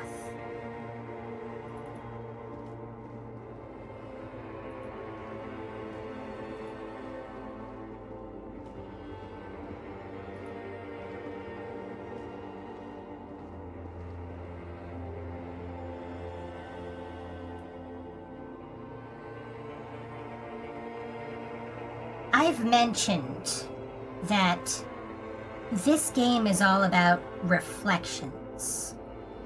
In fact, the poem that starts us off is Reflections, and Harry is a series of mirrors, each pointing in different directions to learn something new about the world. This game has very little disco music in it. We don't get any Earth, Wind, and Fire. We don't get any Bee Gees. But this is why disco. Because disco means disco ball. This is what we are. Turn down the music just a touch there. Remember the scent of your childhood. Bloated corpse of a drunk says. We can say, what is this? I remember nothing. Or, I was born in a hospital where people usually go to die. What is this? What it says on the can, Harry. Answer the question. I was born in a hospital where people usually go to die. You're not kidding anyone, Harry. You don't remember shit. Tell me, do you remember your wife's hand on your face? Tell me what this is. I'm not answering before you tell me who you are. You know who I am. I'm the bad day. The one where you ask her, and then later in the streets, wandering. It's the worst day of all time, Harry dear. And it's coming. She will hear about it on the phone. We have been flirting with our own self-destruction for a long time. I think Harry believes it's inevitable. If not by intentional suicide, then by the fact that he keeps thrusting himself into ever more difficult and dangerous and stupid scenarios. And his ex-wife, the last thing she will know about him is that he died on the job, drunk. Reality will turn into a grotesque nightmare. This will be the last thing you did to her. Tell me, do you remember the love of your life? You said, who? Do you remember the warmth of her thighs, between her legs and in her mouth? I was left. That's right, funky baby. And you just stood there. One hand on the bottle and the other on your dick. Watching her go. Let it all be dragged away from you. Tell me, where are your friends? Human beings have friends, Harry boy. Where the hell are yours? I can get it all back. No, it's gone. 3 times gone and never coming back. You failed. You failed me. You failed Elysium. We have failed the world by succumbing to self-destruction and depression. What is Elysium? Everything. The pale and the useless. On the surface. The outer magnetosphere. Burning, furious truth. 8,000 years of written history. You really dropped the ball, Harry. 4.6 billion people. And you failed every single one of them. You really fucked up. I've seen you before. No, you haven't. You're just sleep talking. And the act is wearing thin, too. The spots on the disco ball fade around you. You'll be back in those cold snakeskins in no time, sweating up the bed. Stinky boy. I can come back from this. You're not coming back from shit. Thrashing around in that high conductivity state of yours, bumping into things and acting like a clown. Who are you kidding? I'm trying to solve this case. You're trying to what? I can't hear you. This is just a word dream now. Jumbled up garbage. The pictures are gone. The bed rises to meet you. A thin, sleep-like state. More glass than velvet, grinding in your head. So something is wrong. Sleep shouldn't be this bad, this dry, this unnourishing. There's something wrong with your thoughts. Some kind of new type of hangover. There's another type?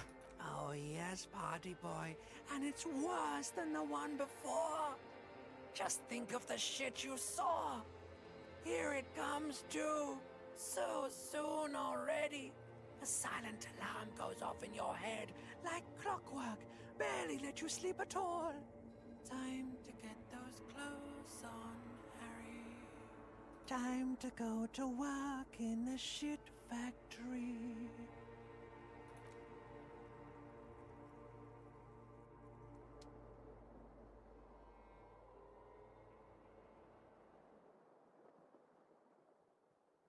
It takes us a while to return to the world.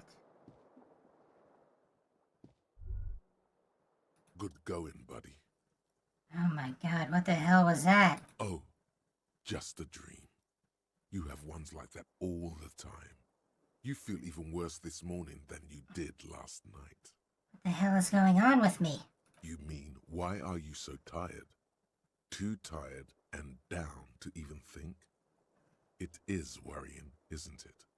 You can't be a detective like this. Detectives need to be able to think. Why is this happening? It's just that your heart has finally pumped all the speed out of your system, Buster. Time to get some more. You're too weak to say no now. Waking up is the worst part. Maybe somewhere down the line you could decline. What is speed? Speed is a potent central nervous system stimulant. It kept you propped up all day yesterday, despite your debilitating hangover.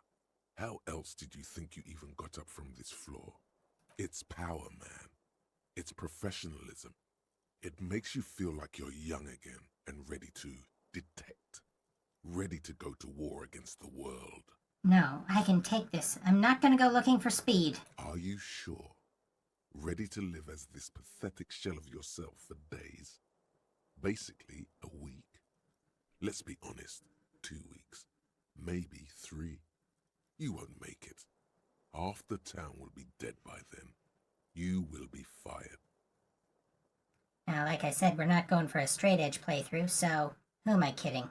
Of course I want some speed. Fast recovery, man. Quick turnaround. Super detective back in action. It is not that. But we are done. So, once again, thank you all for joining me. I really do appreciate you giving me the opportunity to give you a guided tour through this game. There's so much of it yet to see. And, believe it or not, it gets funkier. But for now, I've been Wanda Wix, signing off.